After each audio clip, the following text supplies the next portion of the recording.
Finally ઘણા દિવસો બાદ એક અઠવાડિયામાં 5 આઈપીઓ આવી ગયા છે, જેમાં પણ 2 મોટી નામચીન કંપનીઓના આઈપીઓ આવ્યા છે. પહેલી વાત કરીએ તો આપણે એચડીએફસી બેંકની સબસિડિયરી કંપની એચડીબી ફાઇનાન્શિયલનો આઈપીઓ. આ કંપની રેસિડેન્શિયલ અને કોમર્શિયલ પ્રોજેક્ટનો ફાઇનાન્સ પૂરું પાડે છે. એચડીબી ફાઇનાન્શિયલ આઈપીઓ અત્યાર સુધી નોન બેન્કિંગ ફાઇનાન્સ કંપનીમાં સૌથી મોટો 12,500 કરોડનો આઈપીઓ છે. 25 જૂનથી 27 જૂન દરમિયાન આઈપીઓમાં સબસ્ક્રાઇબ કરી શકાશે. એક શેરની પ્રાઇસ બેન્ડ ₹700 થી 740 રાખવામાં આવી છે અને એક મિનિમમ રિટેલ એપ્લિકેશનમાં 14,800 રૂપિયાનું રોકાણ કરવાનું રહેશે.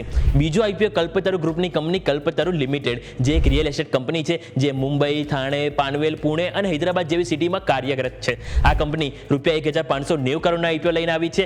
24 જૂનથી 26 જૂન દરમિયાન આઈપીઓમાં રોકાણ કરી શકાશે અને પ્રાઇસ બેન્ડની વાત કરીએ તો 387 થી 414 રાખવામાં આવી છે અને આ આઈપીઓમાં મિનિમમ ઇન્વેસ્ટમેન્ટ ₹14,904 કરવાનું રહેશે. આ આઈપીઓની સાથે બીજા 3 આઈપીઓ પણ આ જ અઠવાડિયામાં ઓપન થશે, જેવા કે Globe Civil Projects, Ellenbarrie Industrial Gases અને સંભવ સ્ટીલ ટ્યુબ્સ.